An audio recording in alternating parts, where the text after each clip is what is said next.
semua sengketa perdata diajukan di bulan pertama wajib terlebih dahulu diupayakan menyelesaikan melalui pengadilan dengan bantuan seorang mediator, dan pada sidang Bapak dan Ibu kali ini telah sepakat telah menunjuk saya sebagai mediator dalam perkara ini, dan selanjutnya saya akan menerangkan dulu seperti apa mediasinya. Jadi mediasi itu suatu aturan penyelesaian sengketa di mana kedua belah pihak Bapak dan Ibu saling berdialog, berunding, dan menentukan titik temu masalah ini. Saya selaku mediator akan memfasilitasi negosiasi ini. Namun saya memulai mediasi akan menjelaskan tahapan-tahapan mediasi. Yang pertama itu saya akan memberikan penyelesaian kepada para pihak untuk berdialog, memberikan kesempatan dari para pihak ini untuk berargumen. Terus kemudian saya juga akan mencari kesepakatan awal dari kedua belah pihak. Kemudian saya akan mendefinisikan, menentukan adanya pembicaraan. Setelah itu kita masuk ke tahap negosiasi. Apabila negosiasi mencari kesepakatan, kita akan menyusun kesepakatan. Baik, setelah saya jelaskan tadi, apakah Bapak dan Ibu setuju dengan kesepakatan tersebut?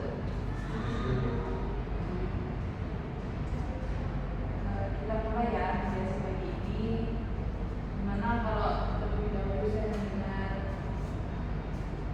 untuk keterangan dari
Bapak tergugat silakan memberikan tanggapan dari pernyataan ini.